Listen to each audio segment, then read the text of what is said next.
Hoje eu seguirei apresentando para vocês características de uma ordem de aracnídeos, né, a ordem Scorpiones. Na aula anterior, então, eu mostrei para vocês características de 8 ordens de aracnídeos, nas quais, então, vocês vão perceber que a principal diferença entre os representantes, né, de aracnídeos está na morfologia geral, né, principalmente, né, na forma, no formato do prossoma, do cefalotórax, e também na morfologia do opistosoma, o abdômen, se ele é ou não segmentado, se ele é ou não dividido em duas regiões, como por exemplo aqui nos escorpiões. Além disso, também o que diferencia muitas vezes as ordens de aracnídeos é o formato da quelícera e principalmente, né, dos pedipalpos, e também em alguns o primeiro par de pernas ele acaba sendo alongado e funcionando como uma antena, uma vez que os quelicerados são artrópodos, né, que não apresentam antenas e também não apresentam mandíbulas. Bom,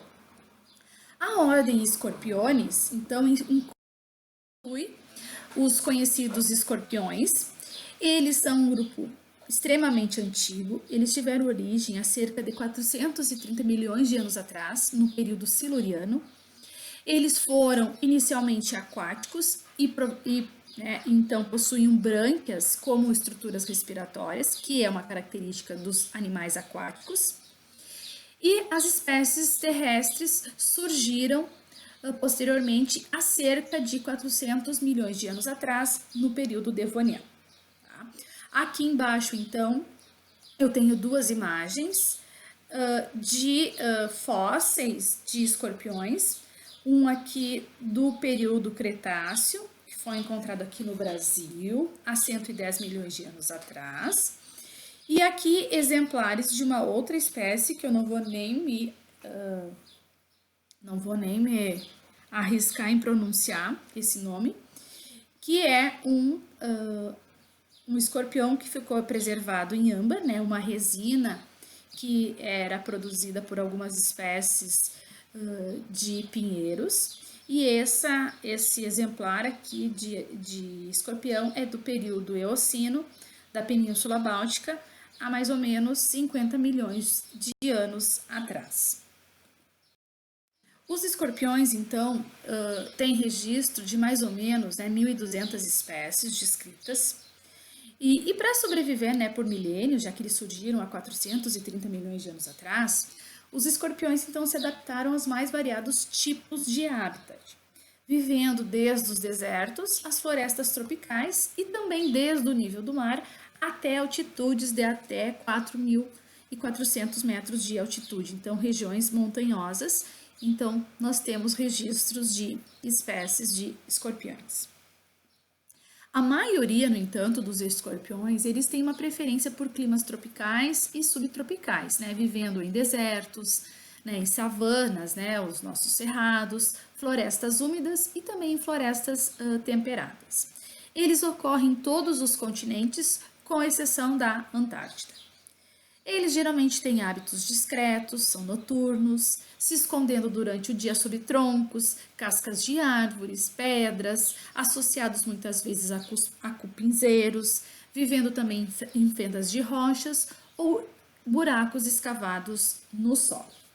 Muitas vezes os escorpiões eles vivem dentro e próximo de habitações humanas, vivem também nas galerias de esgotos, vivem em cemitérios, terrenos baldios e em quintais com entulho. Então, eles adoram quintais com entulhos porque ali eles têm diversos esconderijos nos quais eles conseguem muitas vezes capturar com sucesso as suas presas.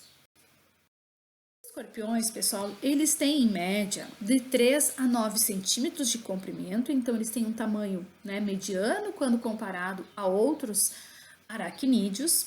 O corpo, então, é constituído de um prossoma, cefalotórax, e de um abdômen, né, que nos aracnídeos é chamado de opistosoma. O cefalotórax, ele é coberto, então, dorsalmente por uma carapaça, e no centro se encontra, então, um par de grandes olhos, que são medianos e geralmente são um pouquinho elevados da carapaça. O abdômen é segmentado e dividido em pré-abdômen, que é essa parte mais alargada do abdômen, que também é chamado de mesossoma, e o pós-abdômen, que também é chamado de metassoma. Nos escorpiões, os pedipalpos são bastante aumentados e em formato de pinças, utilizados geralmente para a captura de presas. E na extremidade do pós-abdômen fica o telson e o ferrão, no qual situa-se então uma glândula de veneno que eles utilizam então para inocular nas suas presas. E também como esse ferrão é utilizado também para defesa dos escorpiões. Então, aqui mostrando, né, a morfologia geral da ordem Scorpiones, um cefalotórax, né, contendo então as quelíceras, um par de pedipalpos em formato de pinça e os 4 pares de pernas locomotoras. Depois nós temos o abdômen, todo ele segmentado, e o abdômen subdividido em 2 regiões. O mesossoma, mais largo, e o metassoma, ou pós-abdômen, bem mais estreito, contendo o telson na porção final e o ferrão. Então, nós temos aqui mostrando para vocês o cefalotórax, contendo os 6 pares de apêndices, e o opistossoma, o abdômen subdividido em mesossoma, ou pré-abdômen, constituído por 7 segmentos. Então, nós temos 7 tergitos aqui. Tergito é a placa dorsal, tá? Que forma cada um dos segmentos. E o metassoma, também chamado de pós-abdômen, constituído por 5 segmentos. Em vista ventral, nós podemos observar que aqui na região anterior, os escorpiões têm os pentes, tá? Aqui nessa imagem, esse apêndice mais amarelo clarinho, aqui na coloração bege, são chamados de pentes. Esses pentes têm função sensorial. Então, na região posterior, na região ventral, desculpe, nós temos um externo, um opérculo genital e uma placa pectinífera da ordem, então partem, o par de pentes. Bom, os escorpiões, eles têm como principais inimigos naturais, ou seja, os seus principais predadores, são animais que muitas vezes não são bem vistos, nas nossas residências, como, por exemplo, corujas, lagartos, morcegos, algumas espécies de roedores, galinhas, como, por exemplo, as galinhas de Angola, as galinhas comuns. Então, são todos animais que se alimentam de escorpião. Os escorpiões, eles são predadores e a maioria deles são caçadores de espreita. E eles têm um veneno que é produzido por um par de glândulas ovais que são envolvidas então por fibras musculares que vão se contrair e expulsar o veneno através do ferrão que fica localizado lá na porção posterior, do corpo, lá no pós-abdômen. E o ferrão deles é uma estrutura oca, que vai facilitar então aí a inoculação, a expulsão do veneno. Quando o escorpião captura a sua presa, ele usa esse veneno para fazer, para imobilizar a sua presa, muitas vezes para matar, mas também esse veneno é utilizado para defesa. Bom, os escorpiões, então, eles se alimentam de diversas espécies de animais, muitas espécies de artrópodos, principalmente baratas, moscas, também se alimentam de pequenos vertebrados, como por exemplo, lagartixas, pequenos roedores, anfíbios, e também podem se alimentar das famosas lacraias, que são outros exemplos de artrópodos, É a do subfilo Myriapoda. Bom, as trocas gasosas dos escorpiões, elas são realizadas através de 4 pares de pulmões foliáceos E na região abdominal, né, na parte ventral, esses pulmões foliáceos vão se abrir através de estigmas pulmonares. Então, nas placas, né, que formam os segmentos na parte ventral, vocês vão poder observar, então,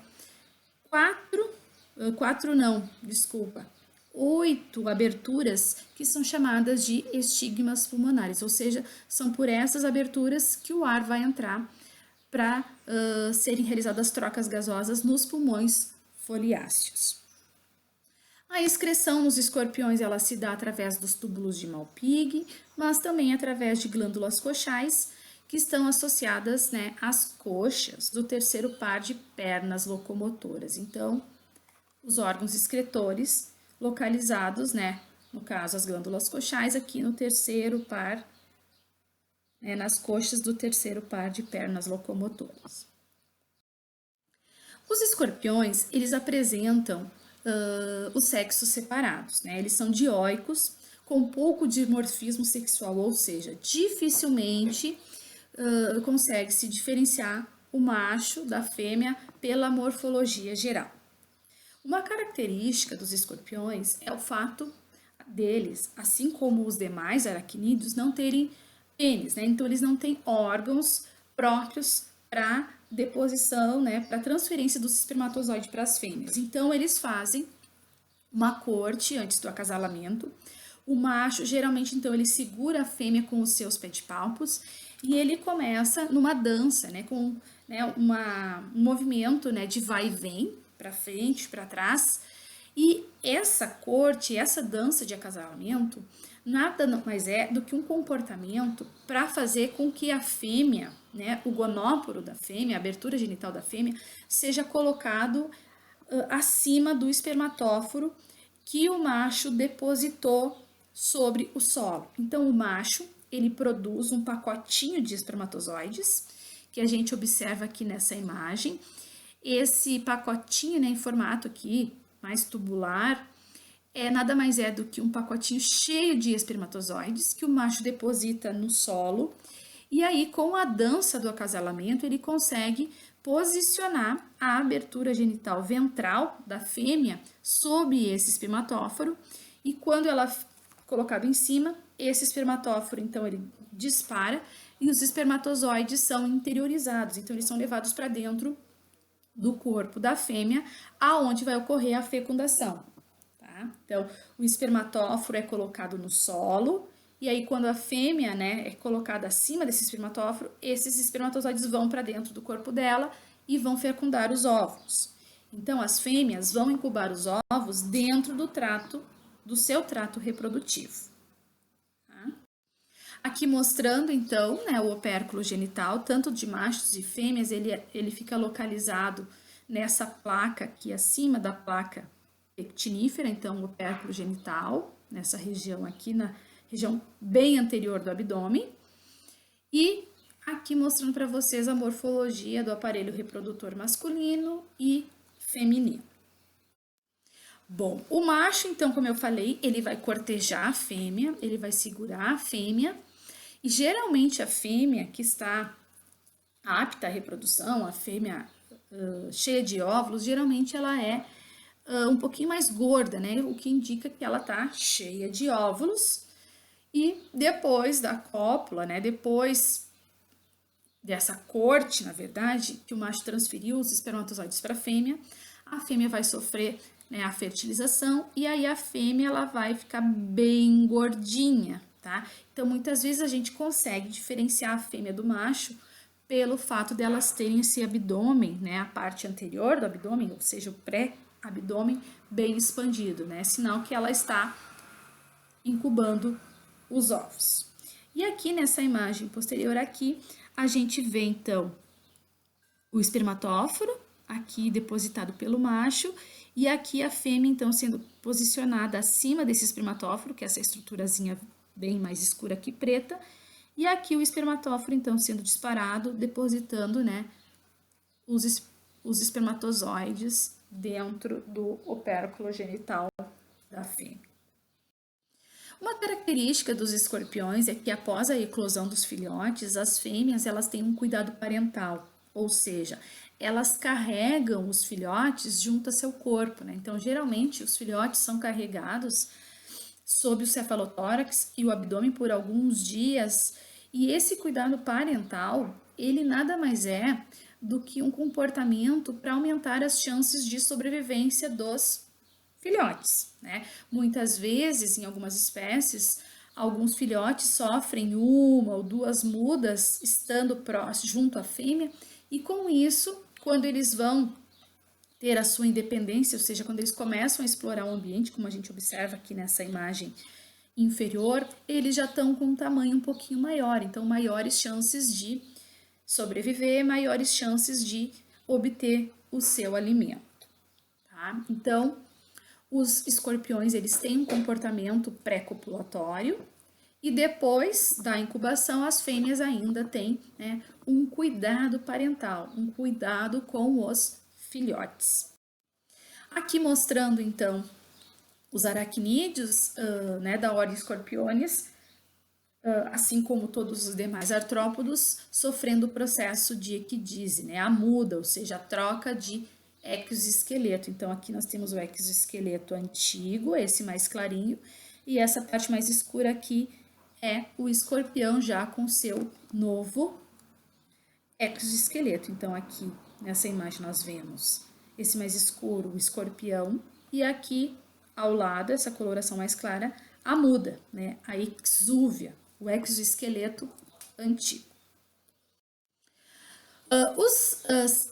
Os escorpiões possuem então de 0 a 12 olhos, mas a visão deles é pouco desenvolvida, tá? Muitas vezes os olhos, então, estão localizados, como eu falei, aqui numa posição mais mediana do cefalotórax, e além disso, eles têm olhos também aqui na lateral do cefalotórax. Além dos olhos, eles têm pentes, né, na região anterior do abdômen, e tricobótrias, né? Esses tricobótrias são cerdas extremamente finas que têm função quimiorreceptora e mecanorreceptora, ou seja, são sensíveis a substâncias químicas e são sensíveis ao tato, né? São sensíveis ao toque. Então, os escorpiões, assim como todos os demais quelicerados, eles não têm antenas. Então, os principais órgãos sensoriais passam a ser os olhos, e no caso dos escorpiões, os pentes e também essas cerdas, né, como se fossem pelos extremamente finos que vão assumir aí uma função sensorial quimiorreceptora e também mecanorreceptora. Bom, os escorpiões, pessoal, a maioria das espécies, das 5.000 espécies, elas não são venenosas, elas não têm nenhuma substância tóxica que pode ser fatal para nós seres humanos, né? Geralmente o veneno, ele é tóxico para os demais animais, ou seja, para as presas das quais os escorpiões se alimentam, né? Muitas vezes esse veneno, ele vai ter função na digestão, uma vez que os escorpiões, assim como todos os demais aracnídeos, eles fazem uma pré-digestão, eles vão se alimentar de substâncias líquidas, né? Então, lançam as enzimas sobre a presa, maceram ali com a ajuda, né, da quelícera, do pedipalpo, e depois eles conseguem ingerir o alimento já num formato mais fluido, mais líquido. Tá? Existem cerca de 25 espécies com veneno, que é altamente tóxico, que pode ser fatal aos seres humanos, e todas essas espécies da família Buthidae. Tá? Os escorpiões, eles são responsáveis por mais mortes humanas do que qualquer outro animal não parasita, que não seja abelha ou serpente, certo? Estima-se que 5.000 pessoas morram por ano devido a acidentes com escorpiões, tá? Muitas vezes as ferroadas, né, dos escorpiões, elas se dão de maneira acidental, muitas vezes ocorrendo quando as pessoas estão manipulando algum entulho no quintal, ou quando vão, por exemplo, às vezes calçar, né, vestir algum calçado e o escorpião está ali dentro do calçado e aí acaba causando ali a ferroada. O veneno, né, dos escorpiões, ele tem uma ação neurotóxica, então ela vai agir sobre o sistema nervoso, podendo causar convulsões, paralisia dos músculos respiratórios ou insuficiência cardíaca. Então, dependendo da quantidade de veneno que é inoculado, a pessoa pode vir a óbito em poucos minutos, né? Muitas vezes a inoculação ela é pequena e ainda a pessoa pode ser socorrida, certo? Nós temos então o gênero Andróctonus na América do Norte, Centruroides no México, Arizona e Novo México, e aqui no Brasil o gênero Títios, tá? São esses 3 gêneros que incluem, né, essas 25 espécies, todas elas, né, da família Buthidae, que tem veneno que pode ser altamente tóxico, podendo então ser fatal aos seres humanos.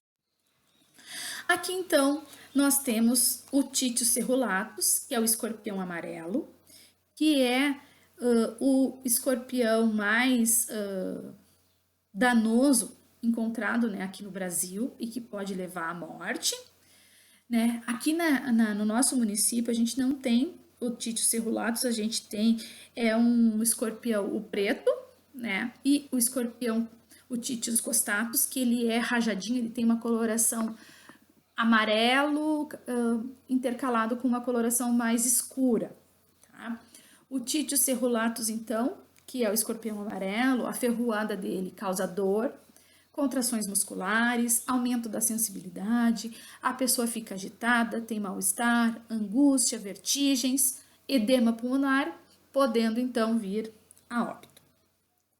Já a ferroada do Títios baiensis, que é o escorpião negro, né, o escorpião preto, geralmente causa dor forte, uma sudorese e um mal-estar. Tá? Bom, o escorpionismo, então, como problema de saúde pública no Brasil, dados de 1988 até 2008. Então, vocês podem observar aqui, então, o número de acidentes por serpentes, né, ofidismo, essas em azul, o arenismo, que é causado, então, por espécies de aranhas, e, em vermelho, os acidentes causados, então, por escorpiões. Então, vocês veem que o número de acidentes por escorpiões aumentou nesse período analisado, provavelmente em função, né, da degradação dos ambientes naturais, com o aumento da urbanização, com o aumento da construção civil e, como eu falei, né, os escorpiões eles adoram viver em zonas urbanas, geralmente associados a entulhos, a cemitérios,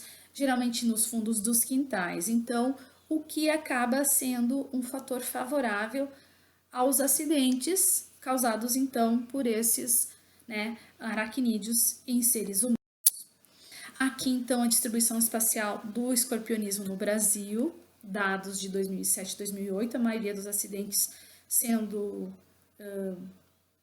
a maioria dos acidentes registrados aqui no Nordeste do Brasil. Mas vocês veem que em todo o Brasil nós temos registros de acidentes causados por escorpião, muitos aqui na região, né, centro-oeste e sudeste, e aqui maior abundância no Nordeste. Bom, as condições socioculturais é que tem levado, como eu falei, o aumento, né, das condições propícias para a proliferação dos escorpiões, ou seja, né, o acúmulo, né, de entulhos nos quintais, restos de material de construção. Aqui vocês veem também descartes de maneira inadequada de lixo, né, destruição dos terrenos, né, ou acúmulo de lixos em terrenos baldios. Então, tudo isso são condições socioculturais que fizeram, né, com que a proliferação dos escorpiões aumentasse e, obviamente, os acidentes com estes animais. E, além disso, muitas vezes, os predadores naturais dos escorpiões nem sempre são bem-vindos nas proximidades das casas. Então, a maioria das pessoas não querem ter na sua casa, né, não tem, por exemplo, não querem presença de roedores, de corujas, de galinhas, lagartixas, muito menos de morcegos. Né? Essas são os principais predadores de escorpião. Então, né, quintais que tem lá no fundo galinhas, pode ter certeza que estão livres de escorpião, porque elas se utilizam do escorpião como fonte de alimento. Corujas, lagartixas, enfim, também se alimentam de escorpião. Bom, aqui nós temos algumas recomendações para se evitar a ocorrência de acidentes, né? Então, sempre examinar roupas antes de usar luvas grossas e calçados fechados durante o manuseio de materiais de construção, transporte de lenha, madeira e pedras em geral, manter berços e camas afastados no mínimo 10 centímetros das paredes e evitar que mosquiteiros e roupas de cama esbarrem no chão. E além disso, né, tomar muito cuidado ao se encostar em locais escuros e úmidos e com presença de baratas. Então, são essas algumas das recomendações para evitar a ocorrência de acidentes, certo? Então, nessa aula, a gente pôde observar, então, algumas características dos escorpiões, que é um grupo bem diverso de aracnídeos, então, constituído de 5.000 espécies, que surgiram há milhões de anos atrás, há mais ou menos 530 milhões de anos atrás, como animais marinhos, mas que posteriormente invadiram o ambiente terrestre e que tem, então, né, toda uma morfologia diferenciada, né? A característica, então, dos escorpiões é terem um pedipalpo em formato de pinça e o ferrão lá na extremidade do abdômen, né, do pós-abdômen, com o qual, então, eles vão inocular o veneno na sua presa e também esse veneno sendo utilizado como defesa, certo?